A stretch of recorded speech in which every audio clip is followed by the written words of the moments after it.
presentation. So hello and welcome again. My name is Tom Goldsby, and I am delighted to welcome John Santagate, who's going to be presenting on the topic of augmenting the workforce with AMR. AMR, again, being Autonomous Mobile Robots. I'm the Professor of Supply Chain Management and Haslam Chair of Logistics at the Haslam College of Business at the University of Tennessee in Knoxville, Tennessee. I also serve as co-editor-in-chief of the Journal of Business and Logistics. Our subject expert today is John Santagate. John is a veteran of our masterclass programs and a veteran of many different aspects of the supply chain industry. He's worked in technology, sales, consulting, and industry research before joining forces with Körber Supply Chain in 2019. I'm also keen to point out that John is an instructor at his alma mater, the University of Massachusetts at Lowell, and also served on the advisory board for their MS in Business Analytics program. So he's a great friend to the Academy. We appreciate that.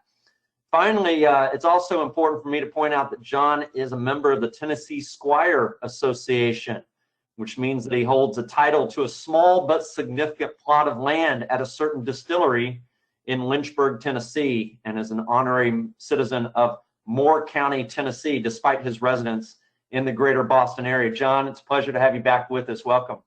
Happy to be back, Tom. Always a good time spending 30 minutes talking technology with you. Fantastic. Well, we're going to turn things over to you in just a few minutes, but let me cover a few items with our audience here. First of all, you might be wondering, why are we here, particularly if this is your first instance with the Masterclass series brought to you by Körber Supply Chain. Well, what we want to do is tackle the challenges of today's increasingly complex supply chain and bring you best practices and innovative thinking from academics like myself, as well as industry insiders and senior leaders like John. What are we trying to accomplish? Well, this Masterclass series is dedicated to disruption mitigation. And there's no doubt that today's supply chains are laden with complexity, uncertainty, and prone to disruptions of all kinds, big and small. So we want to get a better sense on how we can mitigate disruption, but also perhaps turn those disruptive circumstances into opportunities and perhaps even gain business, gain share by virtue of being particularly effective at mitigating disruption. Note that this is the third of 4 classes in this Masterclass series. We're going to round out the series next Tuesday. However, don't fret if you've missed any of our previous sessions. They are available on demand, as will this session be available on demand within 48 hours after its completion. I also encourage you to take note of the 5 previous Masterclass series that we've conducted to date on a variety of subjects dealing with contemporary topics in supply chain management and advanced technologies. Those are also available to you on demand to view at your leisure. So with that understanding, let's go over some housekeeping items very quickly. First of all, your phone lines are muted out there, so don't worry about any potential disruptions you might be experiencing there at home or in the office. We can't hear a thing. However, we would like to hear from you in the form of questions. And just simply go to the GoToWebinar menu and find the Questions tab and submit a question at any point during our presentation today, and I'll direct those questions to John at the end of the session. I'll be the one monitoring the question board, so make sure you get those posted, and we'll be sure to get those to John. Also in the GoToWebinar menu, you will find a handout tab, and today's handout is a white paper titled A Solution for All Seasons, Using Innovation to Manage Peak Seasonal Demand. A very timely white paper brought to you by the folks at Körber Supply Chain. Hey, at the outset of the session, we directed a poll question to you that asked, how do you see your workforce changing post-COVID? And there you see the results. 100% of you indicated increase in technology adoption, which is incredible to have 100% response. So we're expecting to use enhanced technologies maybe to improve decision-making, perhaps operations, maybe both. So John, I think that's a pretty fascinating result from our survey, and I think that AMRs could possibly be a component of the suite of adopted tools.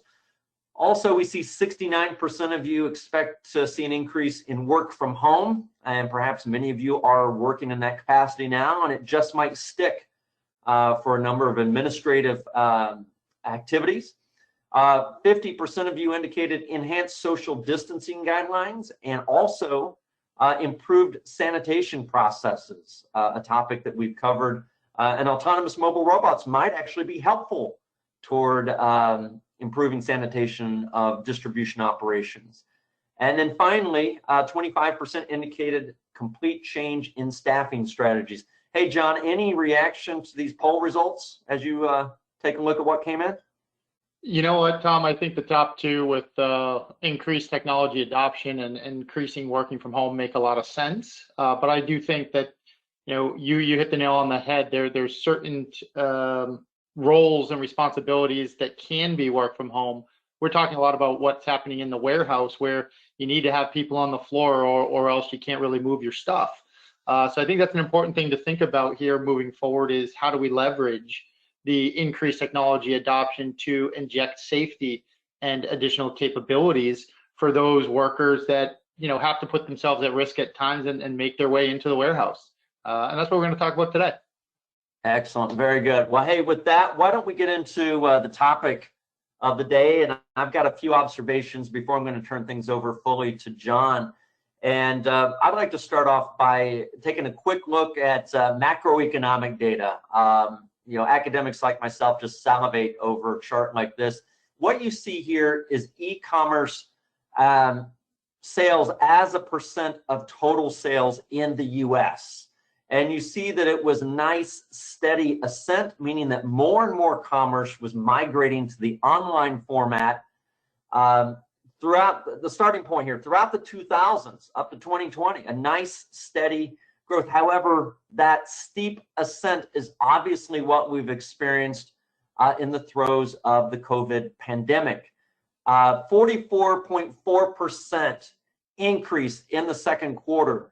And if it's possible for that to sustain itself, I think we're expecting much the same of the third quarter, that many customers were new to online e-commerce, and it has stuck with a great many of us. And also those who are previous veterans of online are directing more and more share of our household purchases to the online format.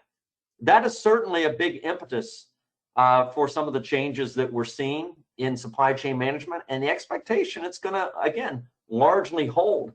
And a challenge that comes with that is, how do we staff in the supply chain to accommodate such an abrupt, dramatic increase in online? It's a very different proposition to move each's individual items than to pick, pack, and ship pallets. And it takes a lot more people to do it. You see one e-commerce logistics provider there with their stat. They expect to bring on 25,000 seasonal workers this year. That's up 19% over what they did a year ago. And this is but one example. Imagine if all providers in that e-commerce space are trying to do the same thing. And I didn't even mention, this is not Amazon. So imagine what's going on throughout the industry as you try to accommodate that, given that it's harder and harder to recruit talent. So many companies are looking to automation. If we can go to the next slide, I'd like to share with you a perspective that maybe some of you have about automation. That there are many myths out there associated with automation, and maybe they're antiquated thoughts. And I'll just allow you to kind of read down through these sentiments, perhaps. And we're going to ask John to counter these sentiments. But you might think that automation is the domain of the mega shippers. It takes substantial investment. It replaces human labor, and so forth. You might get a sense that it's a very fixed solution, not flexible in terms of the nature of the operation that's required, or in terms of the scale that is required. And again, I would suggest, again, these are myths, these are antiquated notions, but maybe some of you still harbor, or you work with people that harbor some of these antiquated thoughts about automation. Now, our speaker today is going to help counter these thoughts. And so if we can go to the next slide, I've offered some quotes that come from the gentleman, John Santagate, who's going to be with us for the balance of our presentation. He's going to be able to expand on these thoughts. But one observation that I picked up from you in the past, John, you say, whereas traditionally a DC may have had to ramp up during peak seasons from 50 to 100 people, for example, it could now achieve the same by adding 10 people and 25 robots. Another observation there, you say people can do things that robots can't do. You can't do a complete job without them. The real value of technology is when it augments with people's ability to help them be better at their jobs. In both of these instances, it doesn't look like you're suggesting that we get rid of all people and we bring in the robots. However, you seem to suggest that robots could be an important part of the solution moving forward as we unfortunately continue to be in the throes of pandemic, and also perhaps beyond the pandemic. Robotization and AMRs, autonomous mobile robots, could be integral to where we're going. So John, I'm going to turn things over to you. Why don't you take it from there? Excellent. Thank you, Tom. Yeah, and I'll just start by saying, the move towards flexible automation to hit one of those myths out of the way straight away here was occurring, a couple of years ago. The market's rather new, but we've seen in the course of a very short period of time a rapid adoption of this technology area. And what we're seeing now, in combination with the growth in e-commerce, in combination with the need for changing execution models in warehousing and fulfillment, is an increased level of interest that will result in an increased level of adoption of mobile robots for many reasons, right? One of which being, leading up to the pre-pandemic period, most warehouses and many industries that relied on manual labor were faced with a shortage of labor, not the inability to bring people into the workforce. And so the genesis of this technology was really to allow organizations to continue to operate as they would to meet their demands within a constrained environment. And now that may have changed slightly at this point in time. The investment reasoning may be different, but the demand is continuing to increase, and that challenge around labor shortages will come back as soon as things sort of revert back to normal and we start to get back to a more normal state of employment. So I think these, the starting point occurred a couple of years ago, and I think the current circumstances are just going to help accelerate growth in this market as we move forward. That said, if we could jump to the next slide here, we're really here to talk about disaster avoidance and how we can leverage technology to adapt to disruption in our supply chains. And there's really three things, primary things that you can do relative to disaster. The first is to avoid it. How do you set up your policies and procedures that would enable disruption avoidance? But as we've seen recently, not all disruption or potential disruptions are avoidable, right? Calamities occur, tsunamis occur that take out distribution centers. Global pandemics occur that shut down the world economy for a short period of time. And the disruption today is sort of two-dimensional. You've got the one side where, retail organizations have seen a real shortage of customers. On the e-commerce side of the business, a tremendous increase in demand.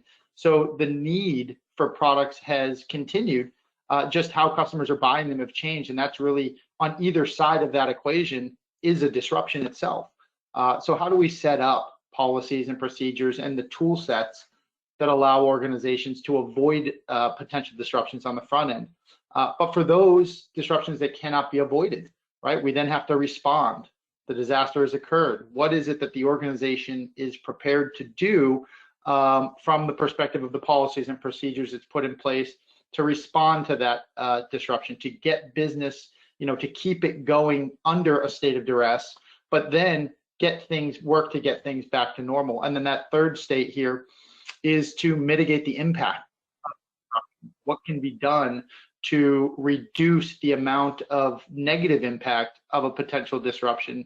A good example there is the idea of redundant suppliers. For example, if there's a risk in the supply chain from a supply perspective, having a redundant source of supply creates a mitigation strategy for that disruption. And I like to look at peak season as a ongoing form of disruption. Some are very well equipped to mitigate that disruption, that it becomes second nature.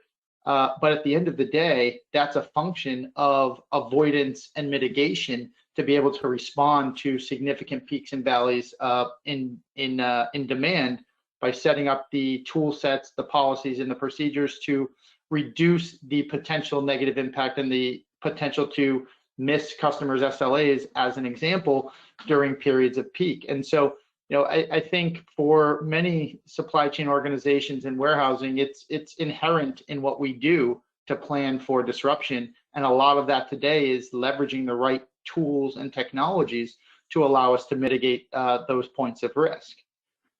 If we could jump to the next slide here, I wanted to talk about what it means, what augmentation really means, and going way back when, the $6 million man was an augmented human, right? He was equipped with robotic tools inside of his body that made him bigger, stronger, and faster than the average human, and made him more capable to do things. And that's what augmentation kind of means. Augmentation is the process of increasing the size, value, or quantity of something by adding to it. And in this case, when I think about autonomous mobile robots and looking at autonomous mobile robots as a tool for augmenting human performance, it's about equipping people with the best tool for the job that allows people to do their job better. And that's what autonomous mobile robots are really all about in general. And then when we talk about augmenting performance, it's really about looking at those key performance levers that can help to mitigate the impact of a disruption and allow an organization to respond more effectively at a point of disruption. And so that's what we're going to talk about here over the next 10 minutes or so. If we can jump to the next slide here, and we'll click through here, and I'll give you the clicks here, but we can start with that first click. I mentioned I look at robots as a tool, and as with anything, right, the performance of a person and the outcome of a job is impacted by having the right tool for the job. Certainly, hammers and screwdrivers and saws and hand saws are effective tools. They've been around for centuries. These are tools that people have become very accustomed to use.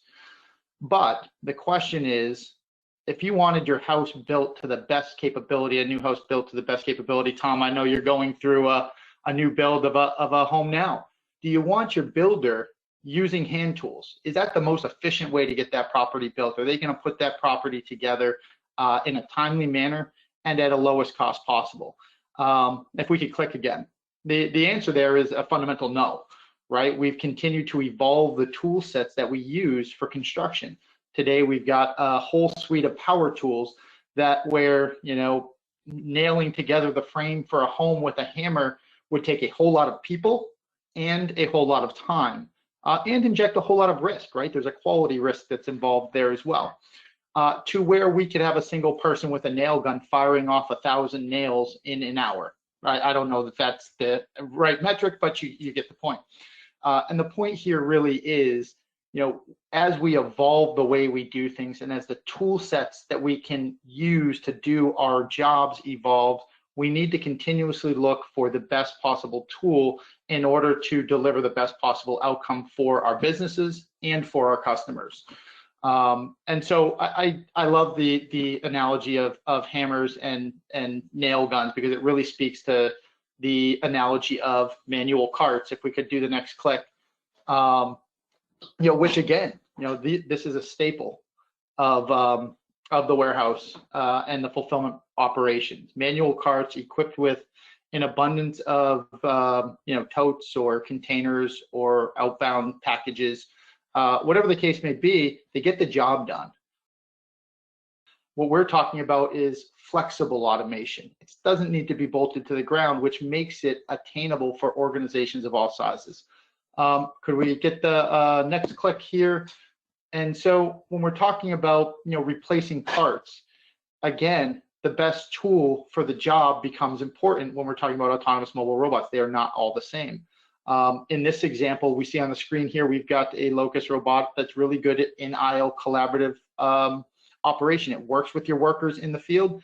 And in fact, the scanners and everything that picker needs reside right on that robot. Next click, please. We also have these scenarios of goods to person, where mobile racks then come to a worker who stays stationary. Again, you change the way in which the material is moved throughout the process. And one more click here. And it doesn't just relate to eaches and individual unit level items. Moving full pallets with flexible platform type technologies, and we can click one more time as well, is now a reality in many warehouses. We can move all sorts of materials with autonomous mobile robots that now have taken on that non-value added task of moving the materials, allowing us to optimize our labor force and gain greater productivity and efficiency by increasing the capacity of each of our workers to do the right job with the right tool set in the warehouse. If we can go on to the next slide. So a big part of AMRs related to disruption mitigation is how we leverage the tool set to impact the overall performance of an organization. Now, this is data that was collected from IDC's Commercial Service Robotics survey last year, a survey that I had conducted the previous year when I was with the IDC organization, that asked non-traditional users of robotics about their experiences and many other things. But the biggest takeaway that I had when I did the survey, and it was very closely repeated the following year, is the impact that this technology area is really having on KPIs. There was a total of about 14 metrics that were asked about. Here's a snapshot of 4 key warehousing metrics: improving productivity on the upper left, improving customer service, increasing operating capacity, and then increasing speed. And what you'll notice if you look at the improved productivity line there is that you see 88%. That's 88% of all respondents fell into 3 categories of improvement: 11 to 15%, 16 to 20%, and then greater than 20%, meaning 88% of the companies that were surveyed that put robotics into their operation in non-traditional environments realized a double-digit increase in their productivity metrics, right? And so you're getting the realization of your people being able to do more. And we saw similar improvements across customer service, capacity, speed, and several other metrics. So when we bring these metrics together, we're creating an overall more efficient operation that becomes more resilient and capable of responding to disruptive scenarios, because there's less waste throughout the overall process. We can jump to the next slide. So looking here, it's how they're improving these performance metrics, right? From an efficiency perspective, you're taking certain aspects of the requirements of a job that a person would do, example, pushing a cart through a pick path, to now having the ability to transition to a zone-based picking methodology where you keep your picker in the aisle and they work with robots that come to them and tell them exactly what to do. Or you keep your picker stationary and bring the work to them. That drives up efficiency because your workers are no longer spending time walking miles throughout the warehouse to complete the tasks. You drive improved labor management. I think that's inherent in what we've been talking about. The scalability, flexibility, and adaptability is incredibly important, especially talking about peak and other disruptions. There's new business models related to mobile robotics that allow you to, on demand, drop in additional capacity. If you've already got a system set up where you're using robots in collaboration with your people, and you see a spike in demand coming down the road, this is what that quote Tom was talking about earlier is meant to represent. You can bring in X number of robots that increases the capacity of each of your existing workers, bring in a smaller base of additional workers, and fulfill the demand that might otherwise take an abundance of additional labor.